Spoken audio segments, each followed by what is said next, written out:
irratti albaurraan siyaasa jira beeku nama qorii keessa nyaatetti udaanu jetti ararge mammaayiste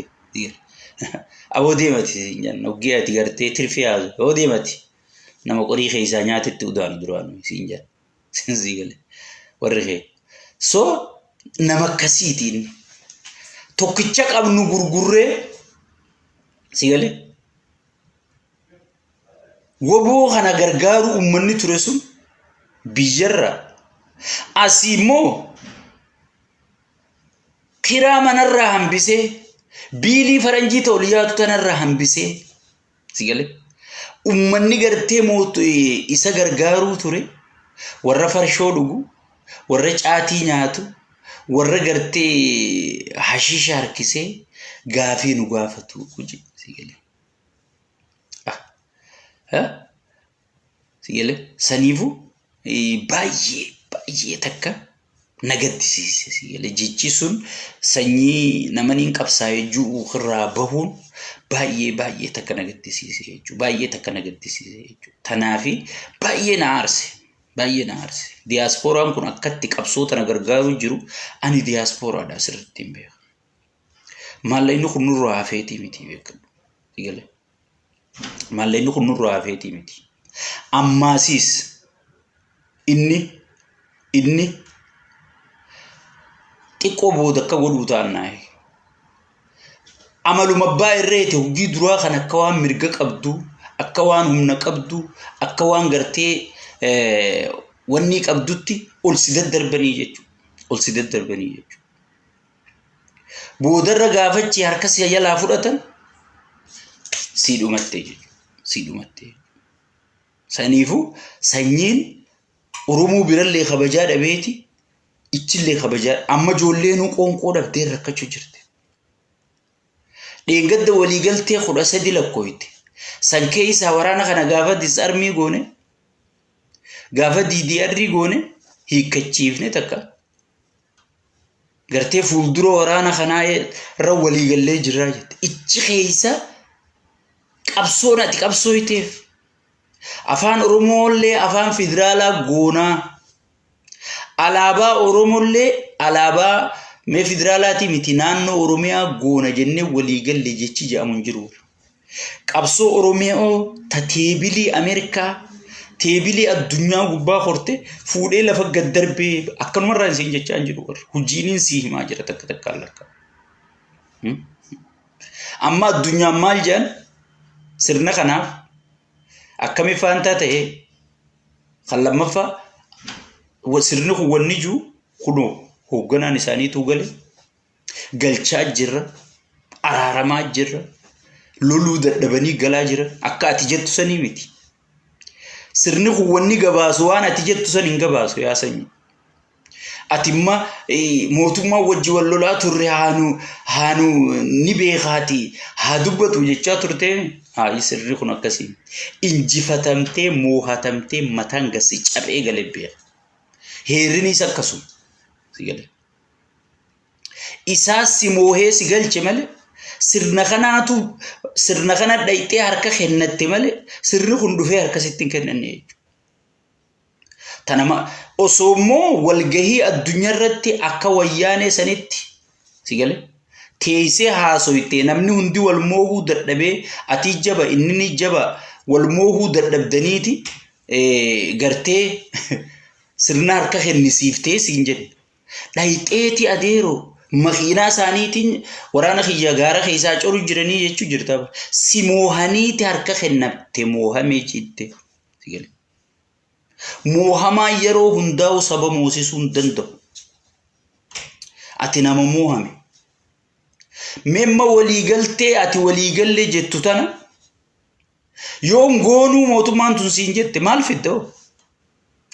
amma waliigaltee Tigraay ta South Africa waliigalan yoo abiyyin goonu je addunyaa dhiibbarra godhaa jechu addunyaa irratti gartee sigale addunyaa irratti waliigalanii jechu gamtaa Afrikaa gamtaa Awurooppaa Ameerikaa sigale addunyaa guuturra waliigalan amma dheengadda gaafa amma dura gaafa mootummaan federaalaa waliigaltee tan hojii jijjiiruu didee usee calje taa'u maal godhan gamtaa Afrika barreessan gamtaa Awurooppaa barreessan US barreessan addunyaa tana guutuu barreessanii jechuun kunoo mootummaan waan South Africa fi Keeniyaatti illee sigale waliigallisan didee jira jedhaniiti barreessanii mootu Ameerikaanu Antonio Blinken hangam takka dhaqe sigale so Antonio nasiicee dhaqee Abiyyi dubbatee waliigalteen sun hujirra ooluu eegaltee maallaqni guddaan sun illee kennameef jechuudha mee atimma yoon goonu siinjaan maal fedde menaa sanuubar mana barumsaa gubateellee hospitaala gubateellee akka jaarruu waliigallee abu maakasti ifrax isheeysi tarbishu mee mana barnootaatiin gubaa deemaa jaaraa jetteeni dura wanni ati qabsaa'uudhaaf daggala seente sani sirna waaniin andireefu lakkaa'uu ture san federaalizimii dhabamuu haate san irratti hin qabsaawaa waan dilaarreefu lakkaawee waa'ee Abiyyi irraa lakkaawee waan Abiyyi godhu jiru hujii Abiyyi ta mormamuu qabdu sigale Oromiyaan akkatti diigamtu daangaan Oromiyaa akkamitti sarbamu Oromoon akkatti gartee keeysoo isa tokkummaa dhabu sigale booda afaan Wallaggaa afaan Shawaa afaan Harargee afaan Walloo afaan Gujii jechuu ta'anii xiqqoo booda amma namni keenya duru abbaan fedhe yoo aangoo harkate Oromoo keessaa ilma Oromoochi dhaqeeyyen namni hundi gammata amma yoo namni tokko aangoo harkate warree isaati siinjan yoommoo Harargee jaan warree Harargee ni gammadaa jechuudha aboo kun keenyaa barja ammaasis Harargeen eega gammadee hootu gostami jaan sadarkaa tanatti Oromoon gabbuutee jechuudha kana hunda sirna ati kana hunda dhabamsiiseetiin gartee tokkummaa abbootiin teenya qabsoo nuufidde dhiigaan nuufidde san sirri bilisiqinnaa kun dhabamsiisuu hin danda'u je'eetiin dura dhaabbadha jettee waadaa galtee muka seente san sigale teebilii addunyaarra gabbuuftee lafa irra deemtee kopheedhaan irra deemtee isaanii galte erga galte booda waliigallee jette waliigaltee tana yoo ngoone hokkam taata maal humnatamiin dhiibbaarra godhuu dandeessa akkuma Kaafaa'oo fi Abaa'ootti ibsa baafta ibsa baafnaan gurra qabanii siin kutanii jechuudha duraanuu hangas eegan mee maaliin goota wanni namni qaama sadaffaa qofa osoo hin taane qaama sadaffaa ka humna qabu ka yoo namni ka mootummaa sanirrallee humna qabu Even qaama sadaffaa ka faayidaan qabne ka Afrikallee ta'uu hin qabu jechuudha akka Ameerikaa akka Awurooppaa ka humna qabu ka gargaarsa muruu danda'u ka dippiloomaasiidhaan daameji isaan godhuu danda'u ka gartee yoo jabaattellee qawwee sii kennee qabeenya sii kennee si dhooysisee si ariisisuu danda'u qaama akkasiitii wajji qaamni sadaffaa akkasiitii wajji walii gala namni memma abbootiin gadaa ifiifuu abbootii gadaa tan durgoo kannanii fi gaara sitti ergani maal sitti erganii miti itti dhuftee wajji footoo haati sigale ummataan shawwaduuf ummataan sossobuuf sigale abbootii gadaatii fi maarree galchee jiran kun hundi qallaba isaanii eenyurraa safaratan sirna kanarraa safaratanii jechuudha yoo ati galte boosii baalagee afaaninus siin jammale eenyuutu gartee si jalaa dubbata so atu gaafiin ati gaafattee hora kisha mootummaan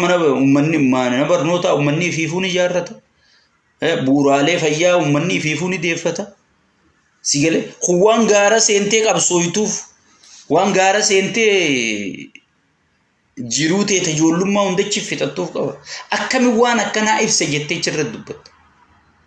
mee akkamiin nama nu kofalchiifta rabbi sodaadhu mee akkamiin nama nu kofalchiifta waan akkanaa akkamiin namni ibsayee waan irra walii gallee qabxii kudha sadaffaa keessa jira kun ibsaa jee akkamiin namni dubbata rabbi sodaadhu barqabsaa'u baattu sosootee isees kana mootummaan yoo manni barnootaa jige ummanni nu waliin bu'ee mana barnootaa ni ijaarrata yoo dawaan dhabame addunyaa guutuu NGO nutu diasporaan asii kun akkana fe'ee ergu jiru laalteen gartu sigale addunyaanu asii markabaan dawaa geessu jiran laalteen gartu kana asii diyaaspooraan numa geessaa jechuudha. Waan qawwee nama kaasisiisee si galee ijoollee kichuu meeqa ta'ol deemtu gara mootummaarraayis gara waburraayis waan nama jeesisiisaanii qabdii mimma gaafiin turre bisotaadha.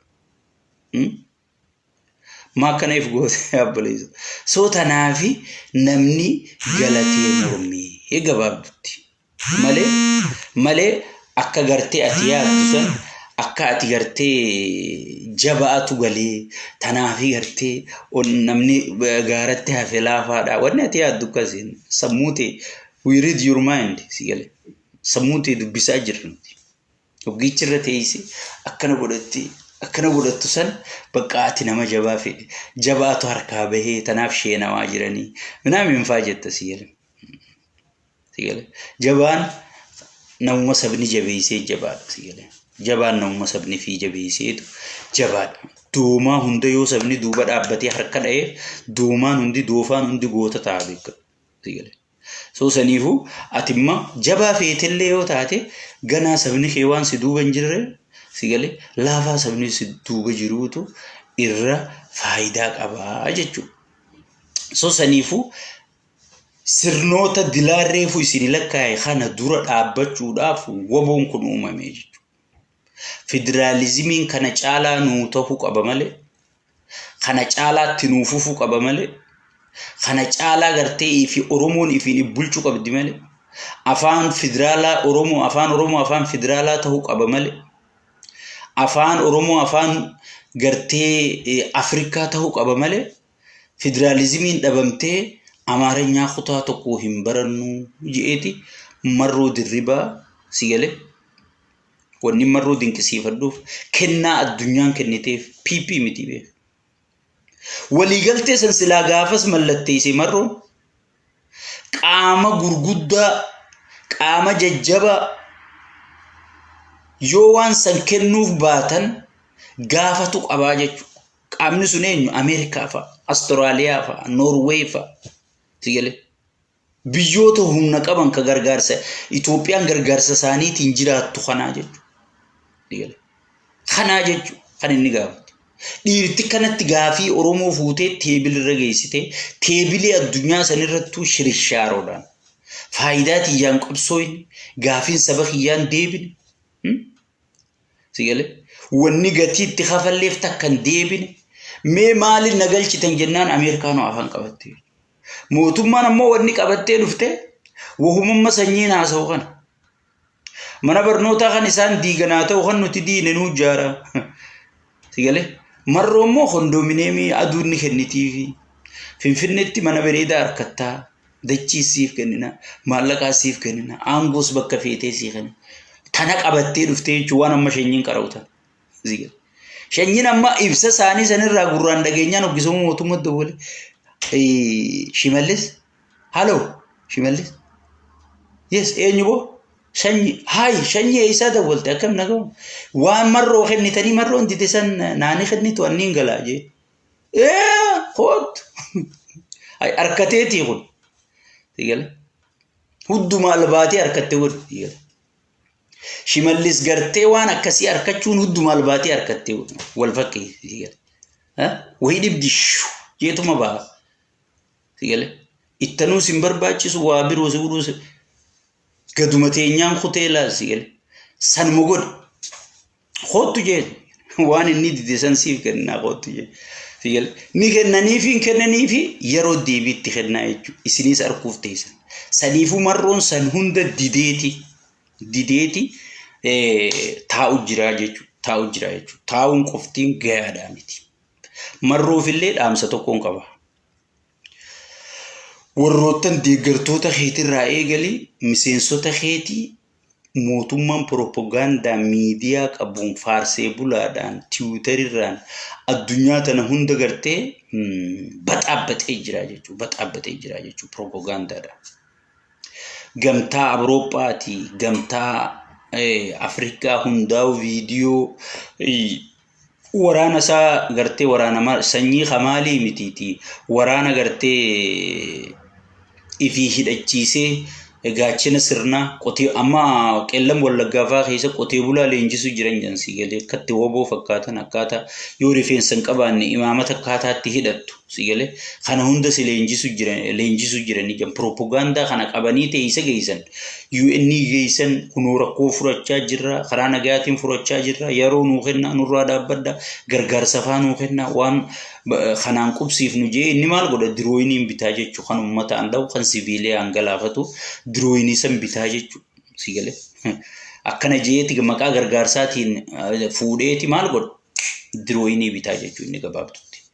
so kana hunda gurra ummataa duuchee jira jechuu politikaan kun gurra ummataa duuchee saballee qalbii cabsee nama milkii qabsoo Oromoo tanaafillee pozitiivii qabu hundaahu xiqqoo if keessa deebisee waan jiruuf awaajii akka irbuu shinnigaasan awaajii bireeddoo awaajanii ammaas awaajii jettaniituma ganda keessa yaataniituma qabalee faatumuu miti bakka mul'attu bakka addunyaallee gartu sigalee bakka addunyaallee gartu dhooytanii arkisiisuun dirqama keessanii jechuudha ana ajajaa keessanii miti akkaataatti politikaan keessan ganaa survive ta'u sigalee waboon lakkiin gallee hagalee wabaadhaa hagale gantuudha jechuu jecha juusan jecha hujii mirkaneessuudhaaf gartee arkisiisuu akka bilziqinnaan sirri laalattu addunyaan gartee dheengadde isin idduu seente sunilleen akka gartu arkuu dandeessutti laaleessuun dirqamaa yoo kun hin taamne immoo wanni deemaa jira hundi sirrii ta'uu ummanni biyyalleen addunyaalleen dhugoonfachuuf ta'isi jechuudha. Sigalee akkanumatti ibsa baasuudhaan maarree godhuudhaan kana godhuudhaan miitirkishoo godhuudhaan waan takka wanni isin ganaa survive taatanii jirtu jechuudha. Waraanni jabaan keenya nu duraanuu mootummaa dhawaa jira nuti gallaan nageenyaa bu'aa jee jira jechuudha sanyii. Sigalee sana dhoo isaan hin jenne miidiyaa irratti as bahee jee jechuudha. Addunyaan guutuun isin eegaa jirti jechuudha. Dhuguma wanni kun nageenyi gartokkee kun dhiiroo nagaya ni buusa dhiiroo maarree ni buusa jedhanii addunyaan guutuun isin eegaa jirti jechuudha.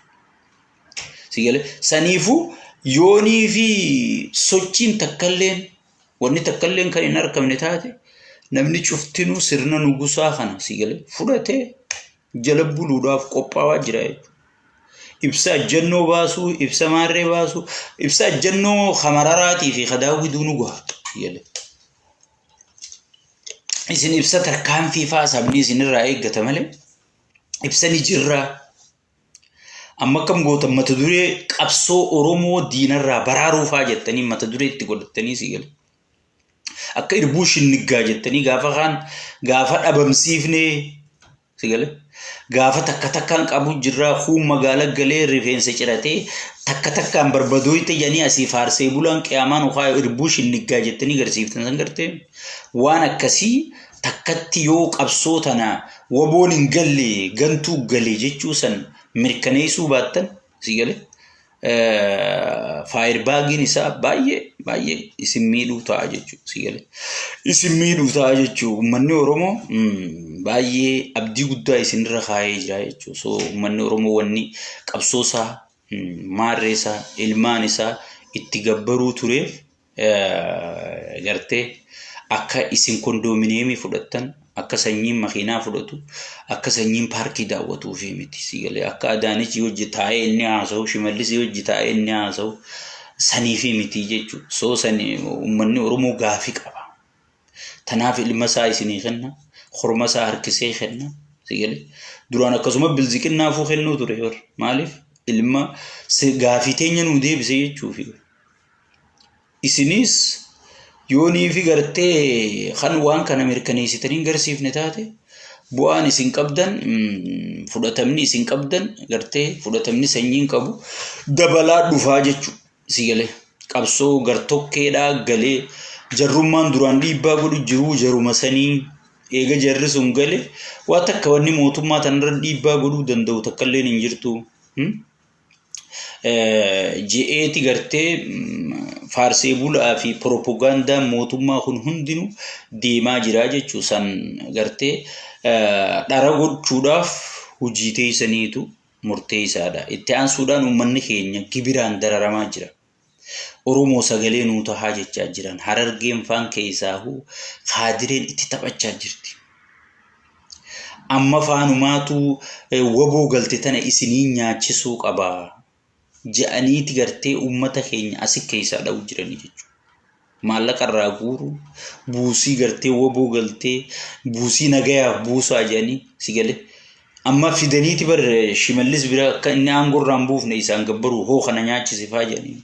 si galee Haadireen gartee aangoodhaan bitachuudhaaf Harargee faa xaragaa jirti jechuudha. Harargeen xaragamaa jirti. Jimmaas akkasuma. Amma Jimma kalee amma dura nama ifajjeesee jira yaadattuu mana duraa diiganii mana tokkichaa san qofa ilmaanii qaba duraa diiganii nama ifajjeesee jira jechuudha. Kalees akkasitti diigumsitti jabaateeti yaa sheekka abbutaa dhumne naan jansi gale. Aboo kana rabbitti himanna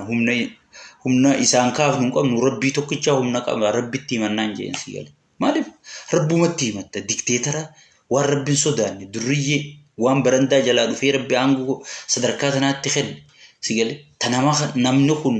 wahii wanta tahaan beeyin maal goota rabbuma tokkicha abbaa humna qabu sanitti himtaa jechuudha. Uummanni Jimmaa gidirfamaa jira si gale. Mana diiganii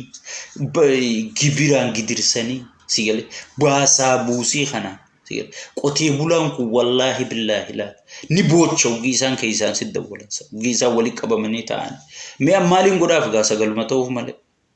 Mee maaliin godhaaf waraana qabaadhee namicha kanarraan dhoo.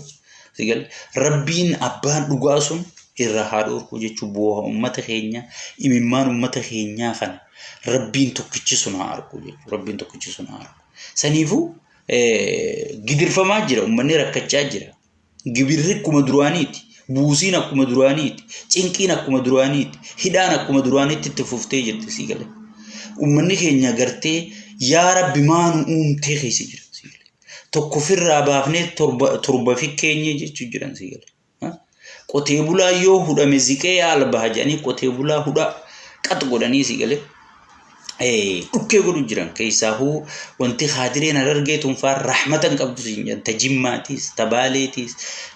tuun xiqqoo woboo sodaatti iddoo woboon keessa socho'u kana gartee woboo kana sodaatti malee Haadirummaanuu nama rahmata qabuu miti.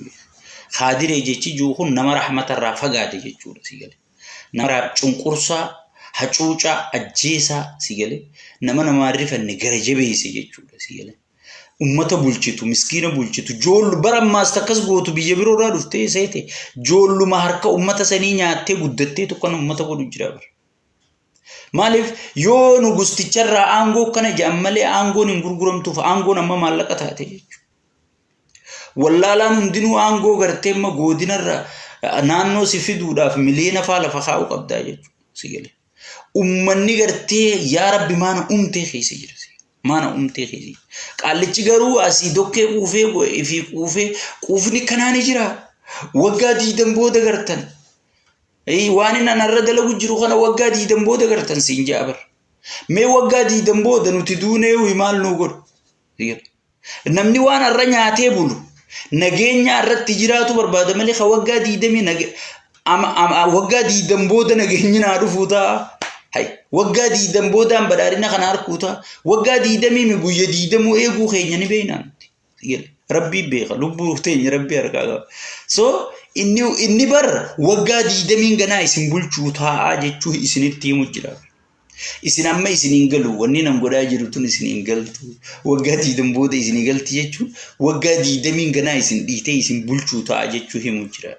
Afaan bilziqinnaatiin si hiiku jira beek si gale. Ati siin galu waggaa 20 booda gartanaan jee taa'e waggaa 20 dhiitee si bulchuu ta'a jechuu sitti himu jira jechuudha. So ummanni keenya amma waggaa 6 kanattuu namichi kun akkana si godhe waggaa 20 miti kudhanuu yoo si bulche ganaa Itoophiyaan guutuun sadaqa kadhachuu ta'u ta'e sadaqa kadhattuu ta'u ta'e. Amma Amerikaan jijjiiramu Tiraamp irraa unkaayyenne feetan wal fixxan feetan dhiibtan hanga Baayiden amma namallee gatergee aboo uummatarraa suuta jiijuun kana Tiraamp ichi ulaalu si galan. sigal ichi ullaalu irraa uqman qabu so inni kanaafi Tiraampiin baga gammanne wanni inni nama hunda dura utaalee Tiraampiin wanni inni kas jeefsanii jechuudha ganaa kan fedhettiin durooyin bitadhee cafa awwaaniin nyaadduun dhabu naan dhabdu hadhume maal naa dhaba sigale ummata barra irkattummarraa kara if danda'uu jee bar khaadireen akkana itti katabdi harki kamikki jiba guddoo akkana si katabu atiin kun du'uuf teessaa barbaadu namni du'eetiin fuula rabbii dhaabbadaju akkamiin rakkoo ummata keetirra qoosta rabbi sodaadhu lubbuu amma makiinaan gabbaatu duutu tanaa jecha rakkoo ummata keetirratti kami qoosta ammaasiis ummata hidhaanidhaa jira warra gartee duraan karaa seeraan alaatti karaa wanti kanaan baasee gurgurataa ture kanaan Farankoo janiin moo maal janiin siistama tokko qaraxa malee galchitee qaraxa malee baaftu janii warra san hundaa'u gartee irra deebi'eeti hidhaanidhee qabeenya isaan karaa saniin harkatan hundarraa guuru jira jansi gale ummanni maana uumtee keessa jira sigale biyya keessa maana uumtee keessa jira finfinneedhaan tolchee maarreen tolchee calaqqeen tun gartee ifaan Christmas laayitiin kun akkana godhata Christmas laayitiin kun ajaa'iba fakkaata ummanni mee ifaa kana nuu tolchi jeeti gatii kafalee qeeroo hanga san fakkaatu qeeroo qofoo zoon hin taane qabsaa'ota san fakkaatu itti dhabee sigale addunyaa tana guuturra halkanii guyyaa hirriiba dhabee sigale asii gartee isa aangoo sanitti rabbi fide mee abbuleessu ifaasaniif finfinnee jaariif finfinnee sanuu gartee abbaa hun qabdu finfinnee nagaa amma abbaan qabdu beekamu maaliif abbaa horachuuf heeraa fi seeraan abbaa qabaachuu qabdi jechuudha finfinneen ta'ee nyuukka taate heerri murteessin jiru jechuudha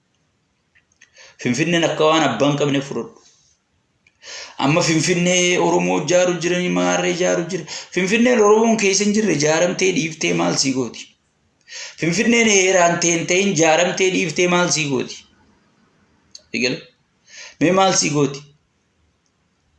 saniifu ummanni keenya wanni godhuu qabu ummanni oromoo keessattuu ummanni oromoo wanni godhuu qabu dhumaatii qaala'insa jireenyaa baqatii buqqaatii hara biyya arabaa godaanuu ganaa as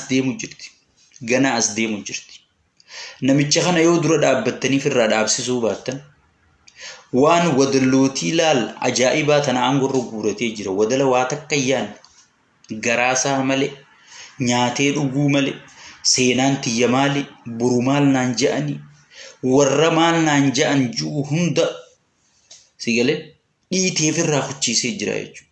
warra gartee waan fedhanaa je'anii antiyyaa quufee jiraannaan irran kaayyanne juu of kan aangorratti hambifate warra isa faarsee isa waaqeeffatee wangeela isaa kana qof dhaqee isa sagadee isa jiraatu qofa sirna isaa warra dhugoonfatu qofa hambifatee jechuudha kanaan haala mijjeeffatee jira jechuudha sabaa sablammii hunda addaan qoqqoodee jira jechuudha even Tigreewu Gabratsiyoonii fi Geetaachoo Radda walafaan kaayeeti Tigreechi firraa biizii godhee jira jechuudha Amaara asii dirooyin ol dhayeeti kaan faayidaan bira qabee jira jechuudha so sirna kana hanga lafa qabatu teessee yoo eeyde Oromoon salphina ifiif lafa qabachiifte salphina ifiif lafa qabachiifte jechuudha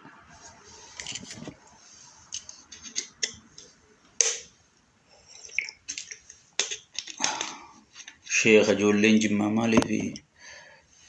Itoophiyaa kana faarsanii ijoolleen Jimmaa ta Itoophiyaa faarsitu hin jirtu ati dulloota biyya faranjitti hudduunuu dhiiguu dhiifte kana ijoollee Jimmaatiin hin madaalin kanne kanaaf ijoolleen Jimmaa waliin madaaltu ijoolleen Jimmaa rakkina uummanni isaanii keessa jiru rakkina Oromoon keessa jiru ijoollee Jimmaan garree gaafa Harargeen Jimaa Harargeetti taphatan ijoollee Jimmaa dura eenyu olutaalee sagalee Harargeedhaaf ta'e hin jiru ijoollee Jimmaa jechuun sani tana dulloota hudduttuu dhiini dhufuu dhiisee sigalee distii madaamii hudduu duwidaddaan kuttee qaccee guddoo warri riisilingii warri waltuumuufitti hidhee deemu san as jalatti hidhattee deemti boorci seetee meeti Boorci seetee qaccee garaa isaanii gurguddoo san boorciitu as ba'e sitti hin fakkaatu. Qaccee gurguddoo ogii distii harkiftu gartee duyidii cite sun akka addaan buune. Sigalee fitti hiitee deemtu tana ijoollee jimmaatiin madaal taati. Ijoolleen jimmaa uummata gartee hariifa jimma jechuun uummata hariifa sigalee.